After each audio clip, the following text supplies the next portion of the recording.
Oui, ça a été pour moi un très bon match de basket. Et ce qui est le plus important, c'est qu'on est resté lucide, crédible jusqu'à la fin. Parce qu'avec la défense de Dijon, avec les trappes qui viennent systématiquement se mettre en place sur les joueurs qui postent, on a réussi à faire vivre le ballon et à marquer les bons paniers sans que Dijon puisse nous passer devant. On le voit dans cette équipe, comment ça s'est passé, c'est-à-dire qu'en première mi-temps, on a quelques joueurs qui sont plus ou moins passés au travers, puis en deuxième mi-temps, on les revoit. Je pense à Chris qui n'est pas dans le coup quand il rentre. Bon, c'est vrai qu'il rentre, il reste 2 minutes à jouer dans le premier quart-temps, mais dans la deuxième mi-temps, il est plus qu'efficace. Il nous met les paniers qu'il faut, il joue juste, et ça, c'est intéressant. C'est Minerat et Picot qui sont des joueurs très atypiques dans le basket, qui sont des joueurs atypiques dans le basket français en Pro. Maintenant, ils ont eu la réussite d'aujourd'hui, tant mieux, il faudrait qu'ils l'aient tout le temps. Alors après, le problème défensif qu'on a eu, c'est vraiment Erwin Walker qui nous a posé beaucoup de problèmes avec ses drives et qui a été un vrai souci parce que non seulement il marquait des points, mais il fixait pour donner des bons ballons après aux joueurs intérieurs. Prendre 73 points contre Dijon, c'est plutôt bien.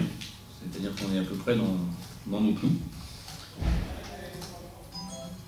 Et surtout, on marquait 81 contre la meilleure défense du championnat l'année passée, c'est bien. Vous savez, les points négatifs, on va pas en parler parce que d'habitude, c'est toujours le rebond.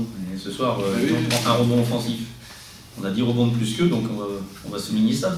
Ils sont plus dans le repli, ils ne veulent pas prendre de contre-attaque. C'est un choix tactique qui n'est pas innocent et qui n'est pas idiot d'ailleurs, entre parenthèses. Mais les quelques rebonds offensifs qu'on a pris, les 9, nous ont permis de marquer en deuxième chance 12 points. Donc c'est plutôt intéressant de jouer au rebond offensif. Le premier match à la maison, automatiquement, amène beaucoup plus de pression de la part de l'équipe qui reçoit. Et il fallait s'y préparer. D'ailleurs, on l'a vu un petit peu en début de match, la fébrilité qu'on a eue, parce qu'on prend 4-0. Et c'est jamais évident de recevoir le premier match à la maison. 2 gros morceaux qui nous attendent. Parce qu'on va jouer Limoges et Villeurbanne. Donc, c'est pas des équipes faciles à jouer, donc ils sont dans un registre déjà d'Euroleague pour une, l'autre à la porte, puisqu'ils viennent d'être éliminés. Donc c'est une autre préparation, donc, parce que Limoges, c'est un contexte qui est très particulier pour le basket. Et là, si on sort de la bulle ou si on a la tête qui est en dehors vis-à-vis du public, on pourra pas. Les deux sont intéressants à jouer. Maintenant, la Coupe de France, si on veut exister par la suite, il faut gagner le premier.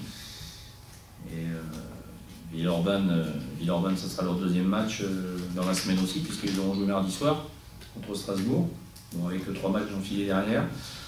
Donc on verra. On va d'abord s'occuper vraiment de Limoges, qui est compliqué à jouer, surtout en ce moment.